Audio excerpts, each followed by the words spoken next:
থাইরয়েডের হরমোন যারা খাচ্ছেন তারা এই রমজানে এটা কোন সময়টায় খাবেন এবং এর মাত্রাটা কিরকম হবে এই ব্যাপার নিয়ে আজকে আলোচনা করব। আসসালামু আলাইকুম, আমি ডাক্তার শরীফুজ্জামান খান, নাক কান গলা রোগ বিভাগে আছি। সবাইকে রমজানের শুভেচ্ছা। চলুন শুরু করা যাক। আমরা যারা নর্মালি থাইরয়েডের হরমোন যারা খাচ্ছেন, এটা তো নর্মালি হচ্ছে আমরা বলি বাংলাদেশের প্রেক্ষাপটে আমরা এটা বলি হচ্ছে সকালবেলা খাইতে, খালি পেটে খাইতে। তো একটা জিনিস আমরা মানে আমরা বলে দিই আমাদের রোগীদেরকে, অনেকে এটা বুঝে আবার বুঝে না।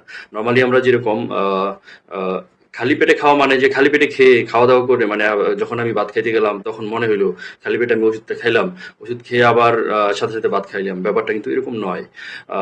উন্নত বিশ্বে মানে যারা ওয়েস্টার্নে আছেন তারা তো আসলে আমাদের ফুড হ্যাবিটের মতো তাদের ফুড হ্যাবিট না। ওরা দেখা যায় যে 7টা-8টায় রাতের খাবার খেয়ে ফেলে।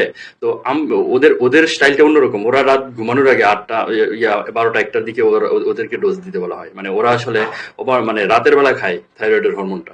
কিন্তু আমাদের ফুড হ্যাবিটটা তো ওদের সাথে ওদের মতো না। আমরা বাংলাদেশের ম্যাক্সিমাম মানুষ 12টা বা 11টার দিকে রাতের খাবার খাই। তাহলে এই ব্যাপারে হবে না, এইভাবে হবে না। একটা গ্যাপ গ্যাপ থাকা লাগবে।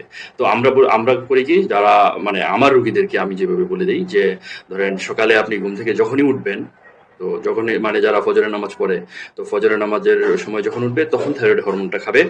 আর এটা খাওয়ার 3 থেকে 4 ঘন্টা যাতে গ্যাপ হয় খাবার দাবারের, মানে সকালের খাবারের মাঝেও একটা গ্যাপ থাকতে হবে। তো এই গ্যাপটা আমাদের ম্যাক্সিমাম থাইরয়েড পেশেন্টরা এটা মেনটেন করতে পারে না। ওরা খালি পেটে বলে দিলে শুধু সকালে মানে ওষুধটা খেয়ে সাথে সাথে আবার ভাত খায়, এই খেলে হবে না, অ্যাবজর্পশনটা ভালো হবে না। তো এই জন্য নর্মালি তো আমরা যেটা বলি যে সকালবেলা আপনি যদি 6টার দিকে থাইরয়েডের হরমোন থাইরয়েডের ওষুধটা খান, থাইরক্সিন, এটা যদি তাহলে আপনি সকালের নাস্তাটা করবেন 9টার দিকে বা 10টার দিকে। তো ওইভাবে হচ্ছে এটা হলো অ্যাপ্রোপ্রিয়েট নিয়ম, আমাদের নিয়ম, আমরা এইভাবে রোগীদেরকে মেনটেন করি। কিন্তু রমজানের ক্ষেত্রে এটা কি করব?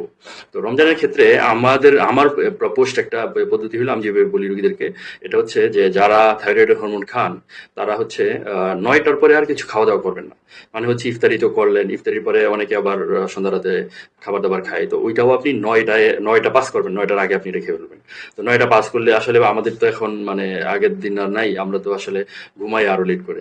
নর্মালি 11টার দিকে যদি আপনি ঘুমান, 11টা না, যারা 12টায় ঘুমায় তার জন্য খুব অ্যাপ্রোপ্রিয়েট জিনিসটা।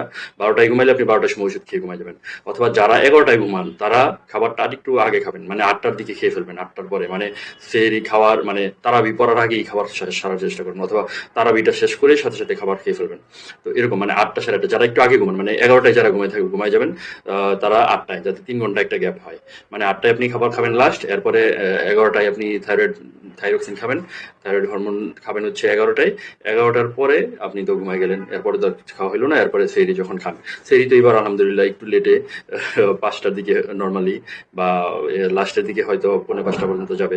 তো আপনি 4টার সময় যদি খাবার খান তাহলে 4টার সময় তো ভালো একটা গ্যাপ হয় এখানে। 12টায় যদি খান, 12টায় ওষুধ খেলেন, মাঝখানে 4 ঘন্টা একটা গ্যাপ হইলো, এটা অ্যাপ্রোপ্রিয়েট। এইভাবে যদি আমরা মানে থাইরয়েডের মাত্রাটা নিতে পারি বাংলাদেশের প্রেক্ষাপটে এই রমজানে, আশা করি থাইরয়েড খুব ভালো নিয়ন্ত্রণে থাকবে। আশা করি ইনফরমেশনটা সবার কাজে দিবে। সবাই আমার জন্য দোয়া করবেন। আসসালামু আলাইকুম।